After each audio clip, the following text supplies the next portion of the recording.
Okey, Assalamualaikum warahmatullahi wabarakatuh. So, kembali semula kita di channel Turbo.com Okey, so pada kali ni macam biasa, tak lain tak bukan, kereta ni adalah kereta Myvi 1.5. Myvi 1.5 Advance Jadi dia buat on turbo. Kereta ni dah lama buat on turbo, dalam setahun lebih. So masa kita dyno tu 300cc injector. So dah habis pakai dah injector tu. So kita buat injector yang lebih besar. Abang turbo pakai injector 800cc. Lepas tu kita nak up boost saja. Okey, buka bonet. Kita ada Akil. Okey, buka bonet. Okey, enjin ni macam biasa, sama je enjin ni. Enjin ni intake custom, so build so far okey. Enjin okey, clean. Lepas tu ni damper, kita pakai damper ni untuk dia tak nak bagi dia bergegar lah. Okey. Lepas tu tial original, wastegate pun original. Lepas tu banana, turbo F55. Turbo kita pakai F55. Jadi boost controller dia kita kawal di dalam Make ECU Sport. Kereta ni ada Make ECU Sport.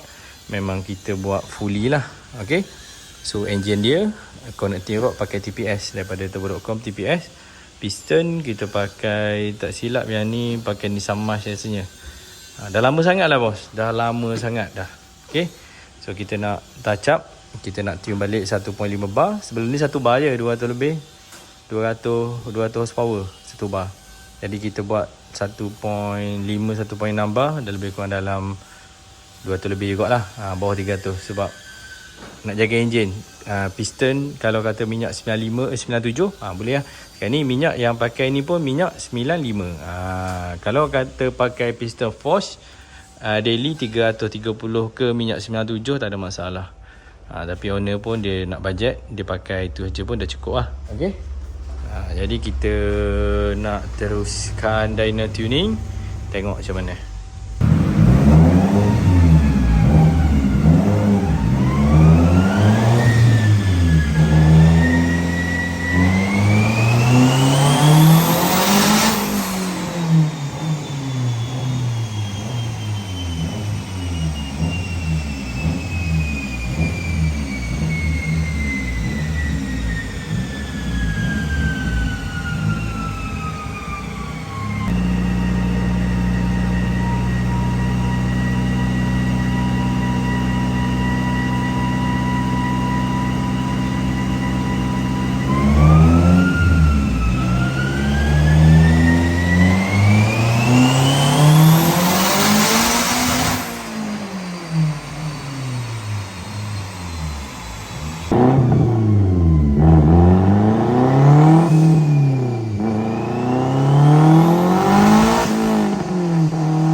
Okey, Alhamdulillah kita dah selesai sesi dyno tuning. Okey. Kita tengok oil pressure steady 2 bar, oil pressure steady. Water temp dalam keadaan bilik dyno panas pun steady. Oil temp tengok 80 lebih je guys. Dyno. Minyak hitam ni memang terbaik. Okey. So kita tengok ni boost level dia, kita nak adjust macam ni ya. Okay. Jadi yang ni boost level lah dia 200 horsepower, 250, 300 horsepower. Okey, Alhamdulillah dia punya tengok kita dyno ni banyak power run banyak sangat ni.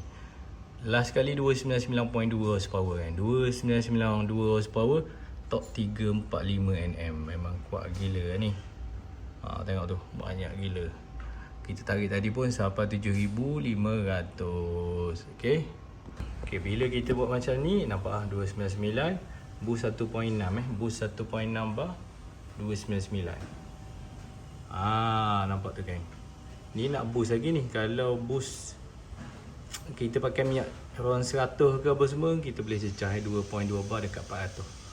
2.2 bar insyaAllah dalam 400 horsepower. Okay, mantap ke tak mantap, geng? Kereta nampak sleeper saja. Mantap ke tak mantap, geng?